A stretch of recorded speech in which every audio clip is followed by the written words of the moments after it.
Olá pessoal, nesse vídeo de hoje eu quero gravar um pouco falando sobre fatores de risco de um empresário. Quais são os fatores de risco tributários que o empresário pode ter? Eu costumo dizer que esses fatores de risco eles são semelhantes, por exemplo, a quem é fumante. Por exemplo, a pessoa que fuma 3 cigarros por dia, ela tem um fator de risco. Toda pessoa que fuma tem um fator de risco, porque ela fuma e isso é uma coisa que traz um risco para ela.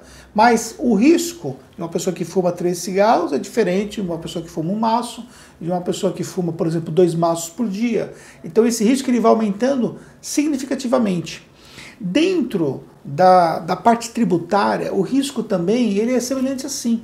Se você, por exemplo, deixa de declarar, por exemplo, ali a sua receita de forma correta, então, consequentemente, você está sofrendo o risco de sofrer uma autuação por sonegação de imposto.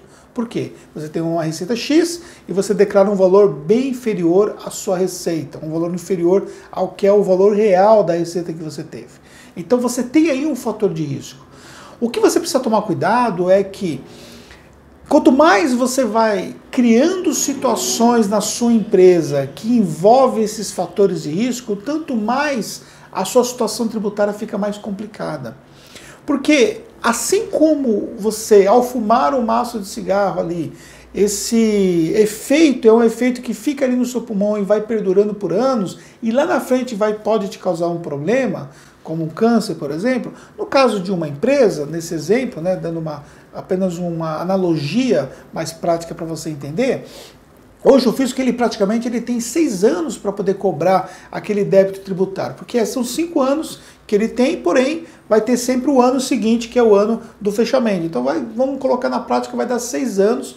Então durante esse meio tempo ele pode te dar uma autuação. E aí depois que ele te dá uma autuação, esse processo pode perdurar por muito mais anos ali, porque isso pode ir para o judiciário, pode então crescer ainda mais a dívida e tudo mais. Então se você ficar criando fatores de risco, você começa a deixar situações para trás na sua empresa, você está só aumentando o risco a longo prazo do seu negócio. E aí você pode ter muito problema.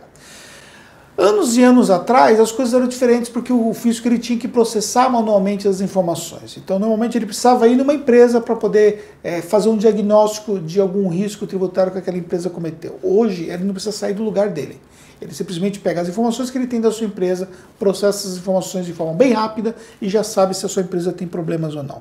Então, quero deixar um alerta para você, que você cuidado com os fatores de risco da sua pessoa jurídica, porque isso pode influenciar a sustentabilidade do seu negócio e, consequentemente, trazer sérios problemas, tá bom? A Tactus, ela tem um objetivo de colaborar para a proteção dos nossos clientes. E manter a legalidade, pagar o menor tributo possível de forma legal é uma maneira de ter essa proteção, de ajudar os nossos clientes nesse sentido. E é esse um dos nossos objetivos que nós temos nesse processo de assessoramento, tá bom? Se precisar da nossa ajuda, estamos à disposição, basta nos procurar. Um grande abraço e até a próxima.